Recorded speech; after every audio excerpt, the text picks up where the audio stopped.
एक समय की बात है, एक नगर में धनपाल नाम का व्यक्ति रहता था। उसके पास धन दौलत की कोई कमी नहीं थी, लेकिन उसका मन दया, धर्म और भगवान के नाम से बहुत दूर था। वो झूठ बोलता, लोगों को धोखा देता, पशु पक्षियों को कष्ट पहुंचाता और गरीबों का हक छीन लेता था। समय बीता और एक दिन उसकी मृत्यु हो गई।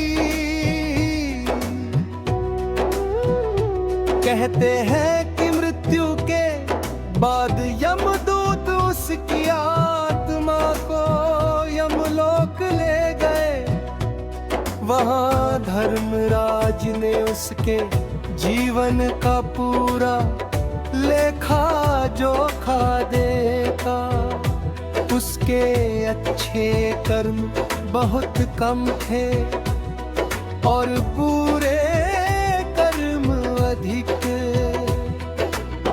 धर्मराज ने कहा, मनुष्य जन्म अत्यंत दुर्लभ है। इसे धर्म सेवा और ईश्वर भक्ति के लिए दिया जाता है, लेकिन तुमने इसका दुरुपयोग किया।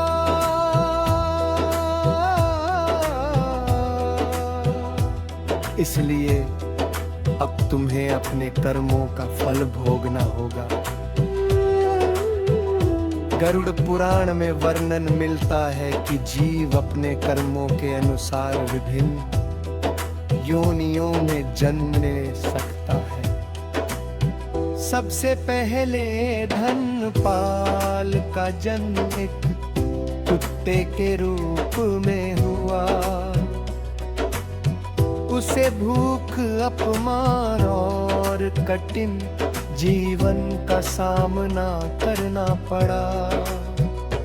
उसके बाद उसके कर्मों के अनुसार उसे सुअर की योनि मिली,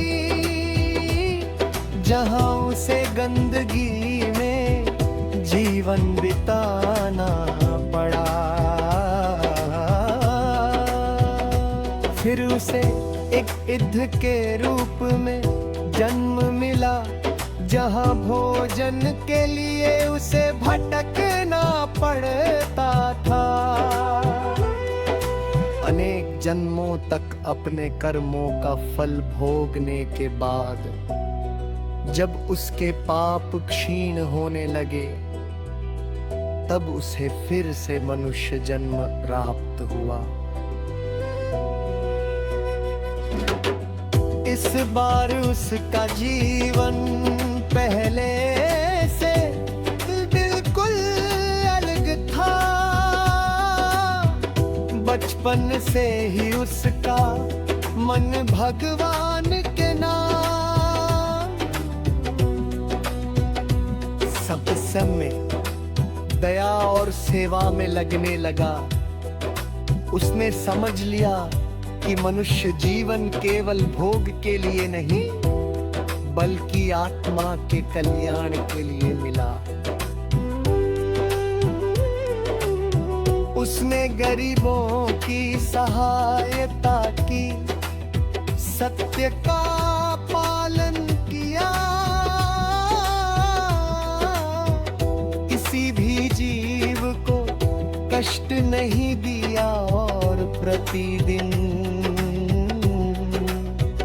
भगवान का स्मरण करने लगा। अंत समय उसने शांत मनु से ईश्वर का नाम लिया। उसके शुभ कर्मों के कारण उसकी आत्मा को उत्तम मुक्ति प्राप्त हुई। कथा का संदेश। गरुड़ पुराण के अनुसार जीव की अगली गति उसके कर्मों पर निर्भर करती है। शुभ कर्म, दया, सत्य सेवा और ईश्वर भक्ति मनुष्य को ऊंची गति की ओर ले जाते हैं, जबकि पाप कर्म उसे दुखद योनियों और कष्टों का फल भोगने के लिए बाध्य कर सकते हैं।